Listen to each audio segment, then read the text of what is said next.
The Big 12 and the transfer portal. What an interesting relationship that we already had. Because there's an effective creation of a minor league system in college football right now, where the SEC gets to poach the best players of the Big 12. Dylan Gabriel is the SEC now. A Will Howard, maybe a Blake Shapen. Not Heisman contenders, not All-American candidates, but decent quarterbacks, good quarterbacks. I'd put Will Howard a step ahead of Blake Shapen, but now SEC teams, if they like them, can come and get them. They get to move up in the world of college football, make more money in NIL, have the opportunity the SEC provides, or the Big Ten provides. Thus, the Amani Baileys of the world come from the SEC and the Big Ten, and they go to the Big 12.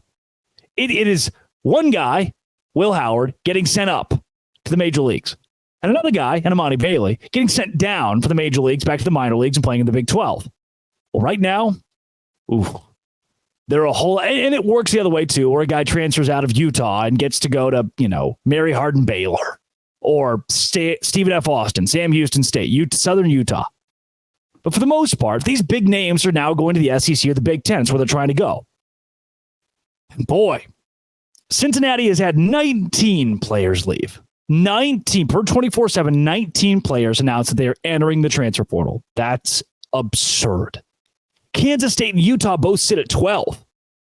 Now, I know there was an exodus last year from teams like Kansas State, like Oklahoma State, but 12 is a pretty hefty chunk over the last 48 hours. Utah being in there too? I guess it's not all rosy. Iowa State with 11. Arizona State's had 10 leave. Texas Tech 9. That's a high number that's surprising. Then here is the gap. For me, that's where I draw the line and say, anybody above the 8 line, okay. You're seeing some attrition. Now, it could be positive attrition. There are guys who leave programs and you think, okay, it was your time to go. But still, 9 guys. You're at least losing a couple of pieces that would have been good next year or in years to come. Then there are the teams that are doing pretty well. Colorado, Deion Sanders. It kind of shocks me. Only 7 guys have entered the transfer portal. Now, 7 could be a lot for some teams, not for Colorado. TCU also sitting at 7, though they lost a couple of key guys. UCF and West Virginia at 6. That, to me, shows the stability of Gus Malzahn and Neil Brown. Arizona and BYU have each had 5 players leave. That shows the stability of what Jed Fish, Kalani Sitake have both built. BYU is a different animal. They should never have more than 5, 6, 7 guys transfer out. Arizona had such success with Jed Fish that they have bought in to stay there. Houston's only had 4 in the middle of a coaching change. Houston has only had 4 guys enter the transfer portal. That shows a lot of confidence in what Willie Fritz did at Tulane. But at the same time, if I'm Houston, I think, man, we sucked last year. Maybe if I'm BYU, I might even think this. We kind of weren't very good last year. We might need some positive attrition. We might need some guys to leave. Baylor's probably thinking the same thing. Their new offensive coordinator, Jake Spavital, said he's not going to target the transfer portal very hard. Spavs, brother, that team just went 3-9. The horses are not in the stable. Baylor's only had 3 guys transfer out, and there's no positive attrition there. You're going to need some trimming of the fat here at this level to be able to create a better product next season. Oklahoma State's only had 3 guys out, and Kansas has only had 2. That shows culture. Baylor, with how tumultuous that is right now, only having 3 guys enter the portal, nuts. Oklahoma State, for as much noise as Mike Gundy gets every season at some point, they're calling for his head. He's built a culture. And they lost the transfer portal last year. They did not have a good offseason. Only 3 have left right now. Kansas at 2? Huge. And here's the best news of all. I don't think this is going to get much worse.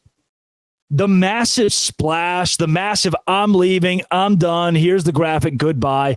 We're getting close to closing the book on that. The portal's been open for over 24 hours. We're looking at 48 hours, the portal being open. We're done. We're done. Most of the big names should probably already be set because nobody at Kansas State's holding out for the Pop-Tarts Bowl. Nobody at West Virginia is holding out for the Duke's Mayo Bowl. Nobody at Kansas is holding out for, the Guaranteed Rate Bowl? The ones who want to enter the portal want to do it immediately, get the best opportunity available right off the bat. So, while some of these teams at the very bottom, it looks bleak. Cincinnati, 19. Now the conversation starts with getting rid of Scott Satterfield. The players obviously are not happy. 19's wild. Could almost create an entire offense and defense with that. Kansas State's 12 draws some question marks. Utah's draws some question marks. Iowa State having that many guys out. Some of these teams, there is positive attrition there, but you look at the pieces that are leaving and think, ooh, how do you make this up now?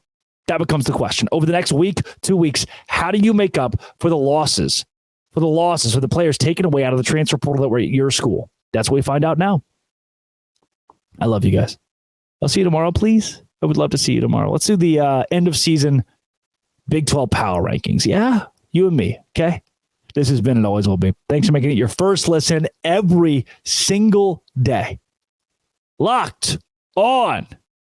Thanks for making it your first listen every single day. I already said that. Doce Grande.